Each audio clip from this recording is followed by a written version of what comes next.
Bonjour à toutes et à tous et bienvenue dans cette nouvelle vidéo consacrée encore une fois à Premiere Pro et plus particulièrement à la réalisation de timelapse, ou dit encore en bon français si on peut dire scène accélérée, mais à partir de photos et non plus de vidéos comme je vous le montrais par exemple dans cette vidéo là. Et donc pour réaliser un timelapse à partir de photos, on ne va pas faire toute la technique photo aujourd'hui, on ne va voir que ce qui se passe dans Premiere Pro, qui est capable grâce à une série de photos, donc si vous avez pris 1000, 2000, 3000 photos sur un laps de temps par exemple de 10 ou 15 minutes, et bien d'analyser ces photos pour vous en créer une vidéo, retracer l'action de manière accélérée. Donc comme je vous le disais, commencez par vous rendre dans Premiere Pro, puisque nous allons passer uniquement par ce logiciel pour créer le timelapse. Alors là, pour l'exemple d'aujourd'hui, j'ai fait un timelapse tout nul, je me suis mis dans mon jardin, j'ai fait 400 photos avec des intervalles d'une demi-seconde entre chaque photo. Pas forcément impressionnant, vous n'allez pas avoir un super mouvement, vous n'allez pas avoir des trucs de dingue, mais ça va vous permettre quand même de vous rendre compte du process qui permet de passer des JPEG à cela. Donc on va faire CTRL-I, sinon vous pouvez aussi aller dans Fichier, Importer. Il faut qu'en fait vous ayez une séquence qui soit comme ça, très bien renommée, pour que le logiciel détecte que c'est une séquence d'images. À ce sujet, je vous invite donc à aller voir si vous le souhaitez la vidéo que j'avais faite sur comment renommer avec XNView et comment renommer avec Lightroom pour faire des renommages de masse qui soient rapides et intéressants. En sachant quand même que le renommage XNView est beaucoup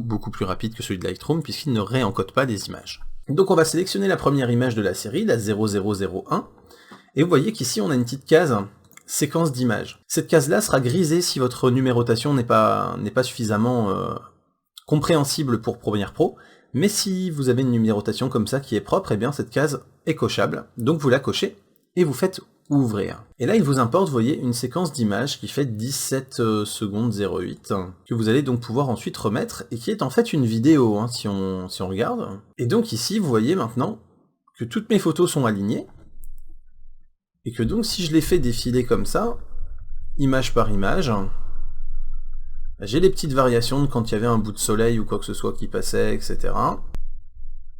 Voilà, là ça y est, on me voit en train de faire semblant de jardiner, juste histoire de faire un petit peu d'animation. Et voilà, et vous voyez donc que toutes ces images sont à la suite sous forme d'une séquence vidéo.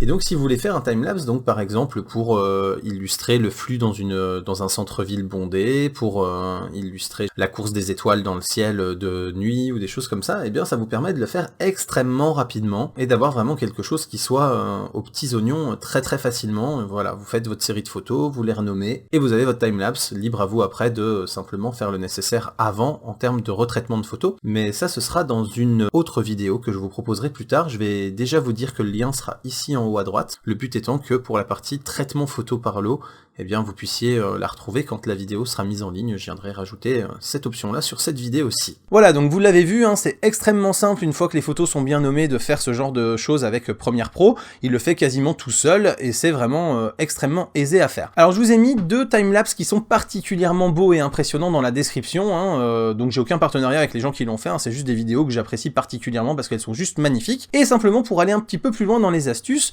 vous verrez dans ces deux vidéos que vous avez des effets de travelling en fait dans l'image. Vous avez l'image qui dérive légèrement sur le côté, ou ça zoome, ou ça dézoome, etc. Et ça vous devez vous dire, waouh, ça doit être assez balèze à faire parce qu'il faut un truc de travelling, il faut bien calculer le travelling en fonction des photos, etc. Et ben en fait pas du tout. La petite astuce, c'est que votre appareil photo très souvent va faire 18, 20, 25 mégapixels, alors que pour une vidéo en 4K, vous avez besoin d'à peine, entre guillemets, 8 mégapixels, 9 mégapixels pour la vidéo. Donc le truc en fait, c'est de faire ces photos de 15 ou 20 mégapixels en anticipant le mouvement qu'on va vouloir donner à l'image et de cadrer un petit peu plus large pour pouvoir ensuite ne sélectionner que la zone de 8 ou 9 mégapixels que l'on veut pour faire sa vidéo 4K. Et comme ça, on va pouvoir, en fait, avec notre série de photos qui, elles, ont exactement le même cadrage, et bien aller zoomer dedans et déplacer progressivement le zoom pour faire un effet de travelling ou pour zoomer justement à l'intérieur ou pour dézoomer, etc. et donner ce dynamisme à votre timelapse. Alors là, bien sûr, c'était un timelapse qui était pas très joli dans mon jardin, mais je vais essayer quand même de vous en faire un ou deux à l'occasion. Ça prend beaucoup de temps, donc c'est quand même assez chronophage et c'est pour ça que je vous en ai pas encore fait. Mais j'essaierai de vous faire un ou deux timelapses sympas, pas forcément très longs, et je vous les mettrai en bonus abonnés, donc n'hésitez pas à vous abonner à la chaîne pour pouvoir être averti quand ils seront mis en ligne. Donc, comme d'habitude, si vous avez aimé cette vidéo, vous pouvez bien sûr aussi lui mettre un petit pouce vers le haut pour m'encourager. Vous pouvez la partager sur les réseaux sociaux, c'est le meilleur moyen de me remercier, et bien sûr me suivre sur les réseaux sociaux, découvrir mon site ou me soutenir sur Tipeee. Je vous dis à très bientôt pour plein de prochaines vidéos en rapport avec la photographie, les technologies, l'informatique, les jeux vidéo, bref, tout ce qui fait le contenu de la chaîne au quotidien. D'ici là, continuez de regarder des vidéos sur YouTube et de rester curieux. Salut à tous, bye bye.